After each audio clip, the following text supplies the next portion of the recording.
We all had such high hopes for Kash Patel. We really thought, and he led us to believe that he was going to get things done right away and amazing things were going to happen. What's been the holdup? They just thought because it's them, everything was going to go better now, that they could just maintain the status quo and it would just be good?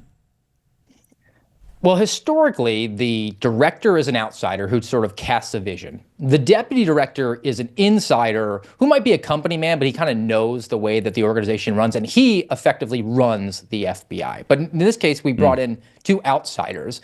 And I think what the FBI has successfully done is run both of these guys, bubble wrap them, distract them from what actually is their job, and that is to cast a vision and a strategy and to move resources around and prioritize things. And has convinced them that actually their job is to be read into the most high-profile cases every single day, because unless they know the intricate details of these cases, then New York will blow up. Something bad will happen. And they've effectively distracted them from what they should be doing and convinced them and gotten them very busy in doing these things that are not effectively their job. And they're doing what the FBI does to new agents when they go to training at Quantico in Virginia. And the FBI has a fake city that's constructed there for role play exercises. It's called Hogan's Alley. And unless you are someone like me who brought in a law enforcement background and realizes that professional actors and role players, this is very contrived. I'm not going to be panicked. This is a lesson. I'm supposed to go through this training.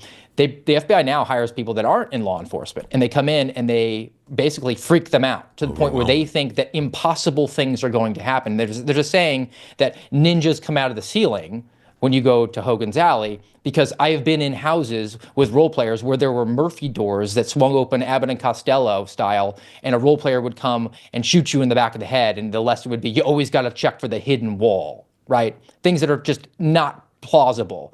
And I think that the FBI has done the exact same strategy, particularly to a Dan Bongino, who's supposed to be running the FBI, and convinced him that ninjas are going to come out of the ceiling unless he is constantly bombarded with meetings about these top 10 or top 100 things that are going on all the time. And he even said on Fox News to Maria Bartiromo that every day he comes in, he's got 100 level 10 things. Yeah. Well, the question to me is, who put those on your desk that you came in to find?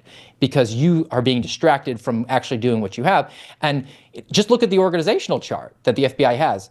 The director is 15 bureaucratic derivatives away from a case agent working a case.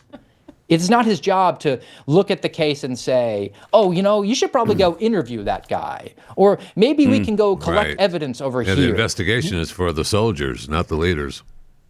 The level of bureaucracy, if he actually knew that, and as an outsider, he wouldn't be privy to that. I mean, in his defense, neither one of Kash Patel or Dan Bongino has actually even looked at the organizational chart and realized that to come to the inevitable conclusion that there is nothing that they can do or offer insight that is going to further along a case or investigation. You just have to trust in the people who you've said are the good men and women of the FBI, competent investigators who are capable of being the sentry on that wall to do that, and instead focus where you should be, and that is doing things like eradicating the intelligence collection, getting rid of the quota system that still exists today.